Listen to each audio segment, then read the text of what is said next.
네, 마이크도 안 켜고 시작했네요. 자, 통일이 과연 이루어질 수 있을까는 몰라도 경제적인 부분만 보더라도 우리가 통일을 해야 될 필요는 꼭 있습니다. 근데 그러려면 제일 먼저 뭐가 필요할까요? 이해가 필요하다고? 아니야. 언어 통일부터 필요해. 그냥 의사소통이니까. 근데 남북의 언어가 굉장히 많은 차이가 좀 생겼습니다. 그래서 이 이질성을 어떻게 극복하느냐, 이거에 대한 이야기가 여기 들어가 있죠. 자, 북한에서 만약에 이 월드컵 경기를 중계를 한다고 봅시다. 거기에 적혀 있는 거 한번 보세요. 러시아 팀의 2번 선수가 머리박기로 골을 넣었습니다. 이렇게 들어갑니다. 골치 아프죠, 그죠? 자, 러시아입니다. 러시아. 러시아는 러시아죠, 그죠? 러시아를 러시아라고 하고 헤딩을 머리박기 이렇게 했습니다. 그래서 TV 프로에서 북한 뉴스 영상을 본 적이 있는데 아나운서의 억양이 좀 다르다든지 밑에 보시면 또 이 용어가 서로 달라요. 우리 노크하고 와야지. 노크 북한 말로 뭐죠? 뭔지 몰라? 노크. 학교에서 아직 안 나갔어요 이거? 네. 노크는 손기척이에요. 손기척 좀 하고 다니지? 뭐 이런 식으로 한대요. 그 외에도 뭐 굉장히 많습니다. 그래서 오늘 북한과 관련된 북한어의 그 여러 가지 포인트를 사용하고 있는 어휘들을 보는데 그 전에 남북 언어의 비슷한 점과 차이점은 뭘까요? 같은 한국어를 사용합니다. 그러니까 기본적으로는 큰 차이는 없어요. 문장 구조나 맞춤법 등의 큰 틀에서는 거의 동일해요. 근데 맞춤법에서도 굉장한 차이가 이제 발생하기 시작하죠. 북한은 남한에 비해서는 고유어를 더 많이 씁니다. 그리고 두음 법칙에 따른 표기를 하지 않아요. 그래서 역사 같은 것을 력사 이렇게 하죠. 우리는 노동을 한다 이러죠. 근데 북한은 맞아요. 북한은 노동을 한다 그러죠. 그래서 우리가 만약에 북한 노동당이라고 하면 북한은 노동당 이렇게 돼요. 그래서 위대한 우리 민족의 역사 이런 식으로. 네, 저 올렸으니까 찬바람이 좀 덜해질 텐데 더 올려야 되나? 추워요?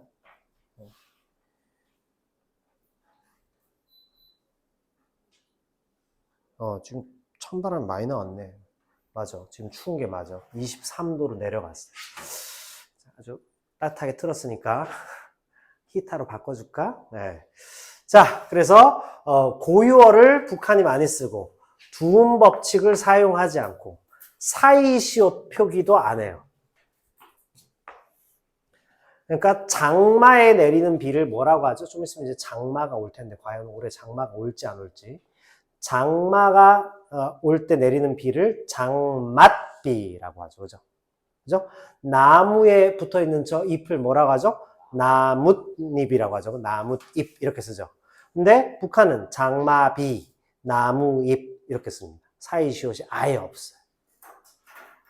자, 이런 특징이 있습니다. 그래서 두음 법칙에 따른 표기를 하지 않으며 고유어는 더 많이 쓰고 사이시옷 표기도 들어가 있지 않다. 이렇게 볼 수 있겠습니다. 남북 언어의 차이를 왜 극복해야 될까요? 통일의 대비는 해놔야 된다. 그러려면 일단 언어의 통일이 좀 필요합니다. 전혀 다른 언어가 많이 사용되는 사회는 서로 섞이기 어렵죠. 지금 남한끼리 우리 대한민국 사람들끼리 살아도 서로 막 지지고 볶고 막 원수처럼 싸우는데 심지어 북한이 들어온다. 어떤 일이 벌어지겠어요? 당장 통일은 불가능해요. 해서도 안 됩니다. 그런데 일단 느슨하게 경제적 연합부터 시작돼요. 그러려면 일단 북한에서 그걸 개방을 해야 되는데 개방을 할 턱이 없죠. 그죠? 북한의 그 대빵이 혼자 그걸 다 차지하고 싶어 하니까. 권력을 계속 해야 돼서 북한에 한 2,500만 명의 시민들이 전부 볼모로 지금 잡혀 있는 상태. 그죠? 그런 이상한 나라예요. 남한, 뭐, 대한민국도 문제가 많지만, 거기에 비하면 여기는 뭐, 천국이지. 그죠? 그거는, 의심의 여지가 없습니다. 북한은 당장 아사 직전에 있는 사람이 현재 한 350만 명 정도가 돼요. 하루에 2끼 이상 못 먹어. 한 끼 정도를 제대로 못 먹는 사람들이 350만 명. 쌀, 그 맨날 쌀 얘기하잖아. 탈북민들 나가고 북한에서 온 사람들 얘기 들어보면 남한은 막 쌀도 넘쳐나고 마트 가면 이렇게 많고 너무 놀랍다는 거죠. 왜 그럴까요? 거기는 근로의욕이라든지 이런 경제를 발전시키고자 하는 의욕 자체가 다 상실될 수밖에 없는 시스템, 그런 게 있다는 거예요.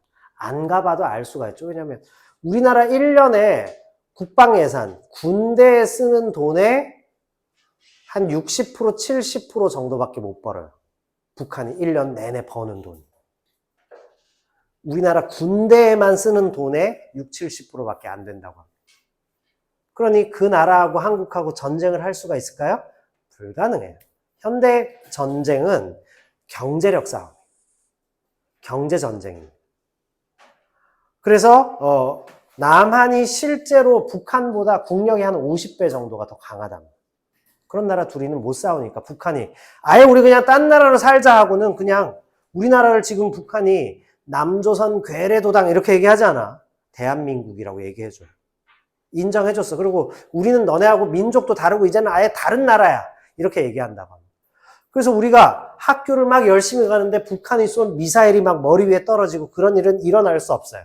만약에 북한이 그런 준비를 한다 그러면 적어도 6개월 전에는 우리가 포착을 합니다. 그러면 그 전체적으로 막 그 다 대처를 해요. 그리고 북한이 뭐 핵이 있다고 그러는데 핵무기를 만들 수는 있지. 문제는 그거를 장착, 런칭을 해가지고 팡 쏴가지고 서울의 종로구에 내가 원래 여기 서촌에 딱 떨어뜨리려고 하면 실제 떨어뜨리려고 했던 것보다 1cm나 10cm 이하에서 딱 거기에 목표물을 타격할 수 있는 기술이 있느냐. 북한은 그게 없을 것 같아요. 선생님 생각. 왜냐하면 위성을 쏘아 올릴 능력도 없고. 그러니까 자꾸 러시아나 중국에 붙어가지고 뭔가 로켓 기술 같은 거 개발하려고 그러는데 그래서 앞으로 아마 국어 교과서에는 통일시대의 국어 이런 얘기는 좀 사라지지 않을까 싶습니다. 네. 다른 나라의 미사일 수출 다른 나라의 미사일 수출 그러니까 그건 미사일이니까. 근데 핵무기를 거기 런칭해서 그거는 별도의 대륙간 탄도 미사일 이런 거는 별도의 능력이 필요한데 북한이 그 기술이 현재 없어. 그러니까 자꾸 러시아한테 그 기술 달라 그러고. 우리나라 위성 쏠 때도 러시아 기술 쓰잖아.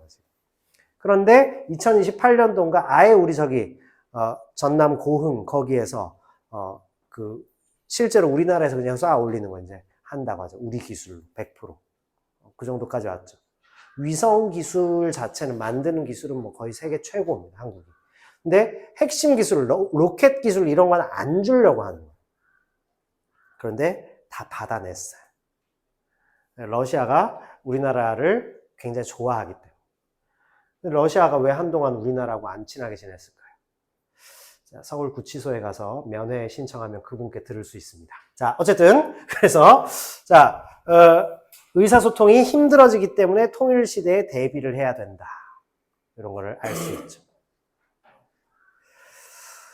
자, 통일이 되면 우리에게는 많은 변화가 생기겠지만 어쨌든 그래서 당장 교류를 하면 안 되고 느슨한 경제적 연합을 한 다음에 좀 더 강한 경제적 연합을 거쳐서 평양에서 아시안 게임 같은 거 한번 열 수 있을 정도 걔네를 키워놔야 돼. 그 다음에 어느 정도 교류하고 이렇게 해가지고 몇십 년 후에 통일. 이렇게 되면 이제 안 싸우고 잘 지낼 수 있지. 아니면 지금 막 왔는데 막 서로 이렇게 비하하는 말. 이 제국주의 앞잡이 놈들아 하면 뭐야 빨갱이 뭐 이러면서 이제 서로 막 싸우겠죠. 그러면 도심 한복판에서 서로 막 죽고 죽이는 일이 벌어질 수도 있어. 조심해야 돼. 통일은 함부로 하면. 그럼 독일은 왜 이렇게 통일이 쉽게 됐을까? 서로가 서로를 쏴 죽이는 전쟁이 일어나지 않았죠.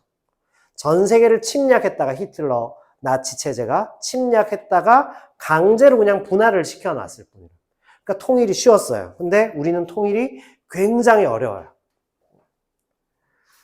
자, 그러니까 한 시대의 문제가 이렇게 오랫동안 큰 문제를 낳는다라는 겁니다. 자, 남북 언어의 동질성과 이질성을 살펴보겠습니다. 그 다음 페이지 보세요. 자, 씨름 구경꾼들의 옷차림은 주로 바지 저고리 차림과 두루마기 차림이 기본이다. 그랬습니다. 자, 두루마기는 바지 저고리 우에입니다. 바지 저고리 우 한번 보세요. 본문 그거 우리 교재를 보시면 바지 저고리 우 이렇게 돼 있죠. 자, 바지 저고리 우니까 바지 저고리 위를 우라고 했어요. 띄어쓰기도 안 했죠. 그죠? 그 다음에 씨름 구경꾼이라고 안 쓰고 군이라고 썼습니다. 자, 그리고 바지 저고리 차림 어때요? 띄어쓰기도 좀 다르죠? 그죠? 두루마기 띄우고 차림인데 두루마기 차림이 기본이다. 그래서 의미 단위로 다 붙여 쓰는 걸 많이 합니다. 자, 그리고 누구나 다 즐겨 입는이 아니라 즐겨 입은 이랬습니다. 이런 것도 좀 다르다. 자, 여름철에는 홑두루마기를, 봄과 가름자 겹두루마기 또는 누비두루마기, 겨울철에는 솜두루마기를 입었다. 그래서 씨름이라고 하는 김홍도 선생의 이 그림에 대해서 이렇게 표현을 하고 있다. 알겠죠? 자, 그 다음 페이지를 이렇게 보시면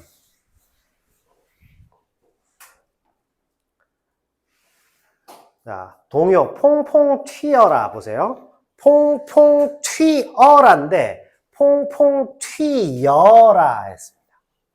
그러니까 단모음으로 안 쓰고 이중모음 사용이 남한 대한민국보다 훨씬 많이 씁니다. 자, 이중모음 사용이 훨씬 많다. 잘도 튄다 퐁퐁 참말 신이 나누나 했습니다. 조선시대에서 오셨어요? 그죠? 말투가 되게 특이하죠? 퐁퐁 하나 둘 퐁퐁 둘 셋 공치기 퐁퐁 재미 나누나 퐁퐁 튀어라 튀어라로 쓰죠 우리는. 근데 북한은 튀어라. 자, 그래서 뭐 그 정도로 볼 수 있겠습니다. 그러니까 이중모음 사용의 빈도가 우리말보다 좀 더 많이 사용된다 라는 것을 알 수 있죠. 자, 가나가 각각 어떤 내용을 담고 있느냐. 두루마기의 특징과 계절에 따른 두루마기의 종류, 나는 공치기의 즐거움, 재미에 대해서 노래를 하고 있는데, 자, 쉽게 이해는 가능하죠. 글의 내용을 이해하기가 어렵지 않았다.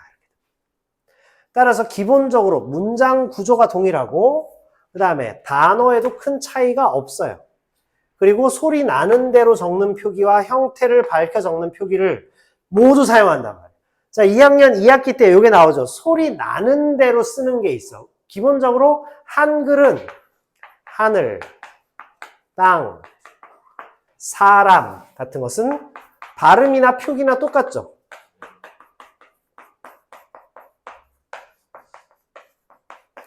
그죠? 근데 가령 막다.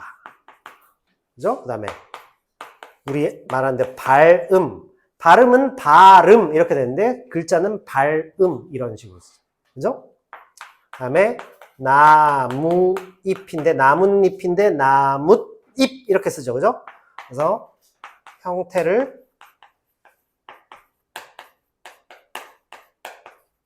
밝혀서 표기하는 거.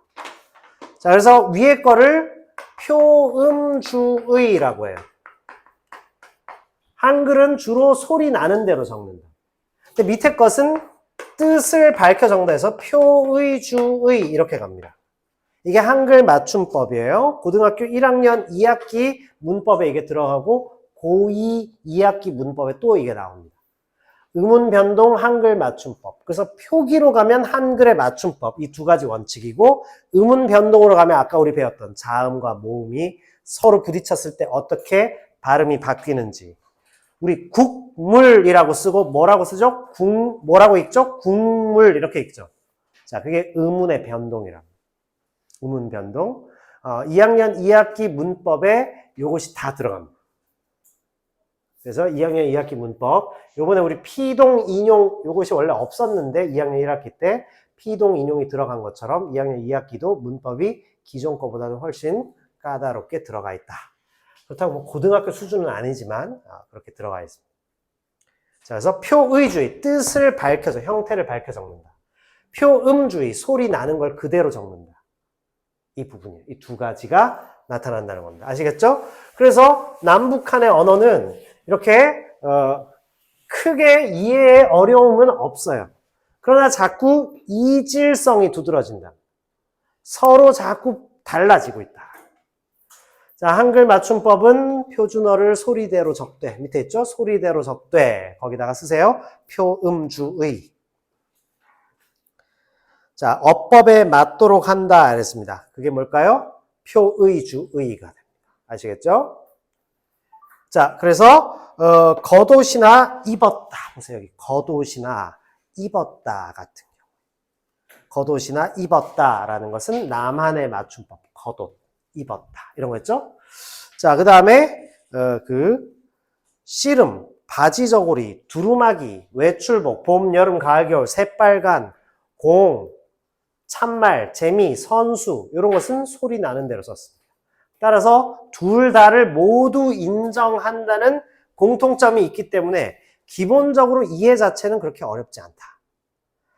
자, 그런데 북한의 언어 자료를 살펴보고 남북 언어의 차이점을 이제부터 보겠습니다.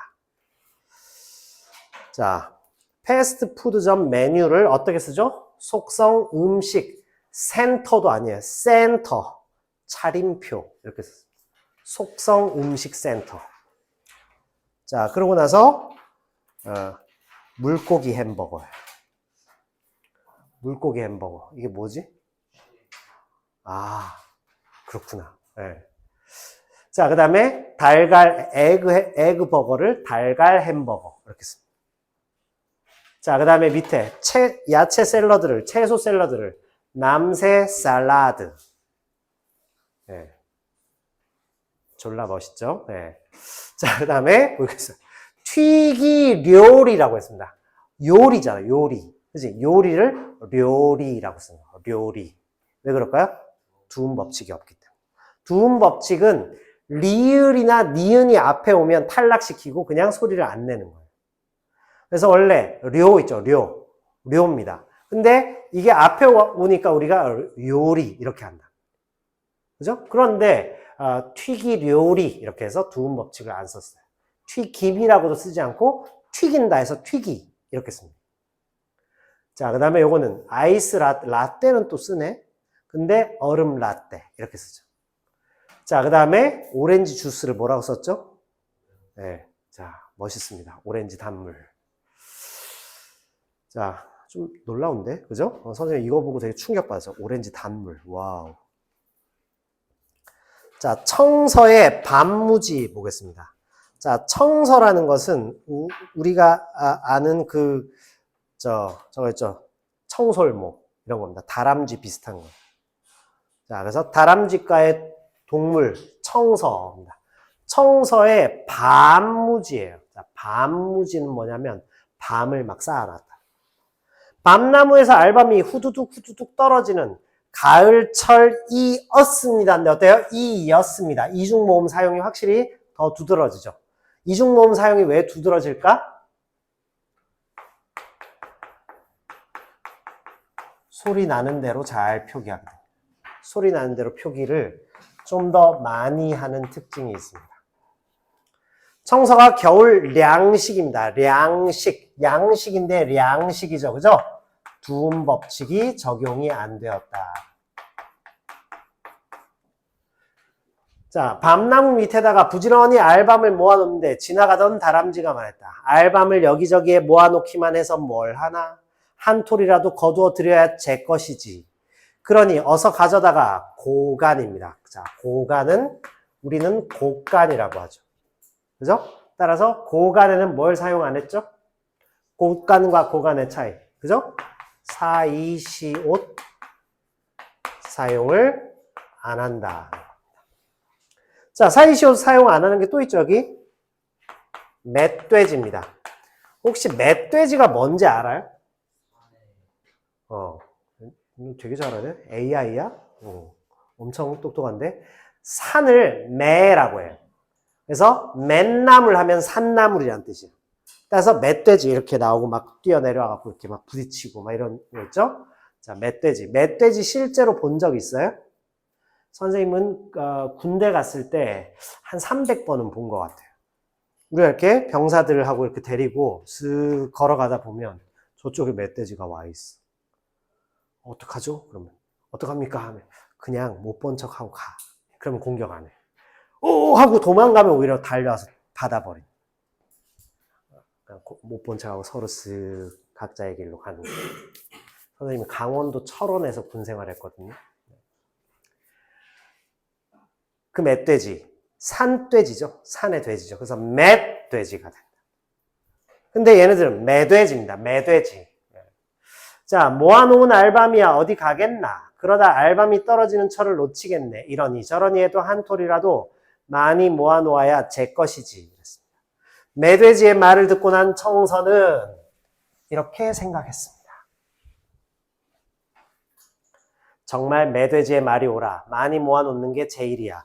자, 이런 거 보면 띄어쓰기에도 차이가 좀 있죠. 모아놓는 게, 그죠? 제 것이지. 이런 것도 우리 다 띄어쓰기 하잖아. 근데 붙였습니다. 제 일이야. 다람쥐 말만 들었더라면 일을 망칠 번. 보세요. 우리는 뻔이라고 하죠. 근데 북한은 번이라고 씁니다. 망칠 번. 청선은 매돼지의 말대로 땀 흘리며 이산저산. 밤나무 밑에다가 밤나무 밑 이런 거보다는 띄어쓰기가 안 되어 있죠. 그러니까 의미 단위로 붙여쓰기를 많이 하는 거예요. 알밤을 모아놓기만 했습니다. 그리고 나서 알밤 무지에 무지가 뭐죠? 무지 이렇게 모아놔 쌓아 올린 것을 무지라고 해요. 알밤 무지에 청서라고 쓴 표말, 우리는 표말이라고 쓰죠. 근데 북한은 표말을 꽂아 놓았습니다. 발음도 상당히 달라질 가능성이 없죠.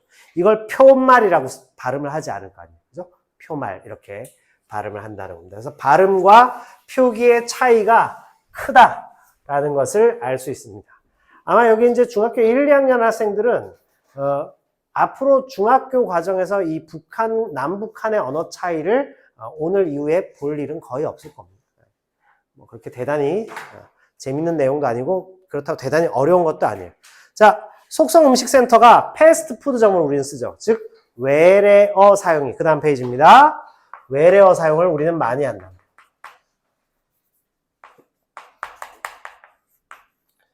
자, 그러면 패스트푸드점은 한국어일까요? 외국어일까요? 한국어예요. 왜냐? 외래어니까. 버스 있죠, 버스.